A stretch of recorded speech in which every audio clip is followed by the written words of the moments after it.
بدقسمتی سے ایک فارم 47 والا چکر چلا جس میں سے ہمارے مینڈیٹ کا اس کے اوپر ڈاکہ بھی ڈالا گیا اور چوری بھی ہو گئی. کوئی بات کرے تو اس کو جو ہے نا اس کا یہ انجام ہوتا ہے. اس سے پہلی بھی تاریخ یہ دیکھ چکی ہے. جناب چیئرمین صاحب میں معذرت کرتا ہوں, اس کو ابھی تک بھگت رہے ہیں اور ابھی اسی کا خمیازہ ہم نے بھگتنا ہے اور یہ لوگ ابھی بھی تماشا کر کے بیٹھے ہوئے ساتھ میں بیٹھے ہوئے ہیں. انشاءاللہ انڈیا کو بھی ایسا سبق سکھا دیں گے جو تاریخ یاد رکھے گا. السلام علیکم ناظرین کرام, آپ کو مکمل ویڈیو دکھاتے ہیں. آج اسمبلی نے وہ مناظر دیکھے کہ سب حیران رہ گئے. فوج کے میجر سجاد اسمبلی میں آ کر سب کی آنکھیں کھول کے رکھ دی, حکومت کو کھری کھری سنا دی اور انڈیا کو بھی واضح جواب دے دی اور کہا کہ اس ملک میں فارم 47 والے مسلط کر دیے ہیں. اگر خان آج باہر ہوتا تو انڈیا کو منہ کی کھانی پڑتی.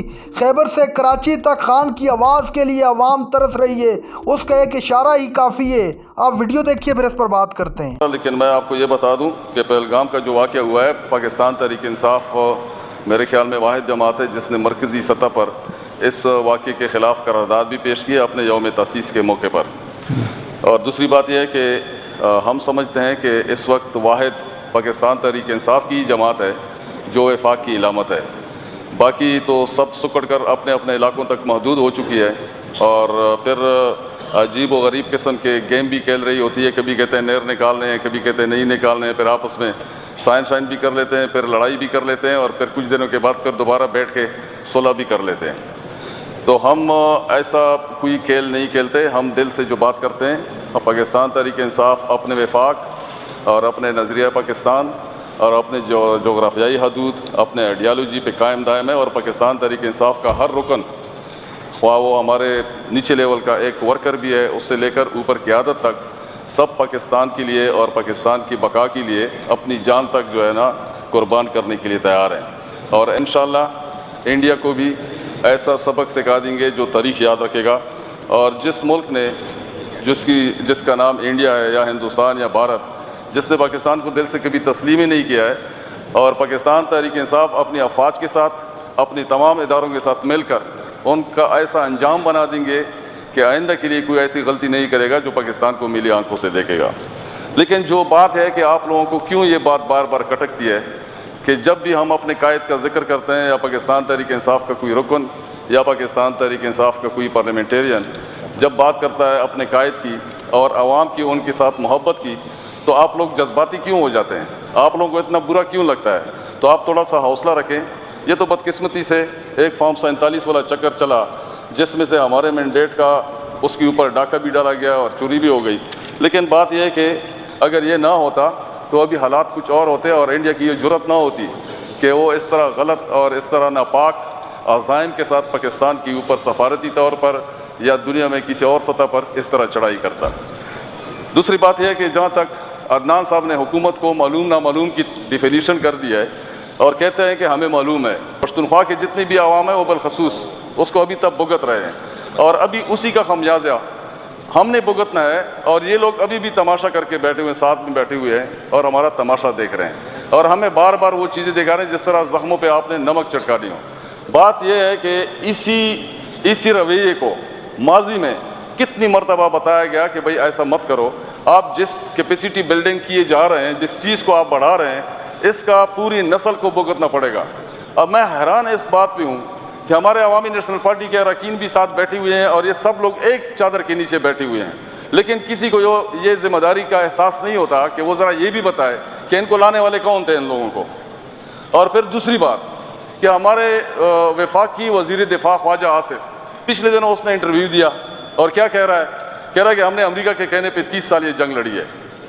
ابھی میں جناب چیئرمین صاحب سب سے افسوس کی بات یہ ہے کہ میں یہ سوچ رہا ہوں کہ اب ہمارے ان شہداء کا کیا بنے گا. میں نے تو امریکہ کے لیے کوئی جنگ نہیں لڑی ہے, میں تو امریکہ کے لیے نہ جنگ لڑنا چاہتا تھا اور نہ میرا یہ مقصد تھا, نہ میرا یہ ایمان ہے اور نہ ہی میرا یہ دین, نہ ہی میری شرعی اصطلاح میں مجھے کوئی اجازت ملتی ہے کہ میں امریکہ کے کہنے پہ, ایک عیسائی کے کہنے پہ ایک جنگ لڑوں. اب ایک وفاق میں بیٹھے ہوئے ایسے ذمہ دار شخص جو وزارت دفاع کو سنبھالی ہوئی ہے, وہ باقاعدہ طور پر پریس کانفرنس کر کے اور ٹی وی ٹاک میں, اور پھر وہ بھی BBC کو یا مطلب انٹرنیشنل لیول پہ اس پہ یہ کہہ رہا ہے کہ ہم نے تو 30 سال کے لیے جنگ لڑی ہے امریکہ کے کہنے پہ، امریکہ کے لیے۔ اب آپ اندازہ کریں، اس سے پہلے سوچنا چاہیے، کون سی سوچ ہونی چاہیے کہ بھئی یہ آئے کہاں سے ہے اور ان کی کیپیسٹی بلڈنگ ہوئی کس طرح ہے، اور ان کو لانے والے کون تھے، اور یہ جہاد کو دوام کس نے بخشا، اور پھر یہ سارے مل کر اکٹھا ہو کر ایک جھنڈے تلے یہ پشتونخوا کے عوام کی سرعام نسل کشی، اور پھر 80,000 کے قریب ہمارے پشتونخوا کے عواموں کی شہادت ہوئی۔ اب میں خواجہ آصف سے پوچھتا ہوں، فارم 47 پہ ہماری بدقسمتی ہے کہ آ کر ادھر وزیر دفاع بنا ہوا ہے، اور یہ ایسے حالات میں جہاں پر انڈیا نے ہمارے اوپر ایک قسم کا سرپرائز اٹیک کیا ہوا ہے، اور ایسے طریقے سے ہمیں پنسایا ہوا ہے کہ پوری دنیا میں مشہور کر دیا کہ دہشت گرد، یہ ملک جو ہے دہشت گردی کو آگے سپورٹ کرنے والا ملک ہے، اور ان حالات میں وہ ایسی غیر ذمہ دارانہ سٹیٹمنٹ دیتا ہے، کس لیے؟ صرف اپنے آپ کو کسی طریقے سے اس بھنور سے نکالنے کے لیے۔ بھئی کیسے نکلیں گے اس سے؟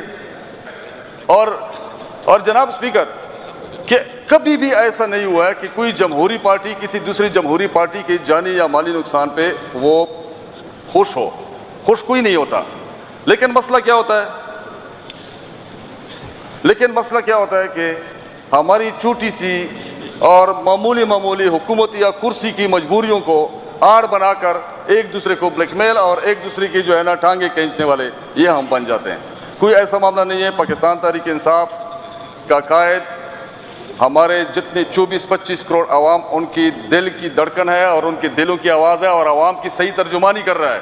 یہی وجہ ہے، جس طرح میرے ایک دوست نے بتایا کہ اگر آپ کو شک ہے تو آپ پوچھ لیں اڈیالہ جیل جا کے، اور خان صاحب ادھر سے رہا ہوں گے تو اس پورے ملک کے طول و عرض میں جتنے عوام بس رہے ہیں ان کا ایک اشارہ ہی کافی ہے کہ وہ نکلے۔ لیکن مسئلہ کیا ہے کہ مفادات کی خاطر ایک وفاقی حکومت بیٹھی ہوئی ہے اور اس کو دوام بخشنا ہے، اور ہر کسی کو جو پاکستان کی سالمیت کی یا وفاق کی کوئی بات کرے تو اس کو جو ہے نا اس کا یہ انجام ہوتا ہے۔ اس سے پہلی بھی تاریخ یہ دیکھ چکی ہے۔ جناب چیئرمین صاحب، میں معذرت کرتا ہوں عدنان صاحب سے اور کنڈی صاحب سے، جنہوں نے میرے ذہن کے مطابق غلط قسم کے ریفرنس دے کر اور پورے اسمبلی کو ایک ایسے بتی کے پیچھے لگا رہے ہیں جس کا کوئی وجود ہی نہیں ہے۔ بہت شکریہ۔ تھینک یو جی۔ ناظرین کرام، آپ نے ویڈیو دیکھی، فوج کے میجر ریٹائرڈ محمد سجاد نے آج اسمبلی کے اندر کڑاکے دار قسم کا خطاب کرتے ہوئے اور اس حکومت پر تنقید کرتے ہوئے کہا کہ آپ سے یہ معاملات نہیں سنبھالے جا رہے، آپ فارم 47 کی پیداوار حکومت ہو، لہذا عوام آپ کی سننے کے لیے تیار نہیں ہیں۔ آپ عمران خان کو 1 منٹ کے لیے باہر نکالیں، عمران خان کے ایک اشارے پر پوری قوم حاضر ہے۔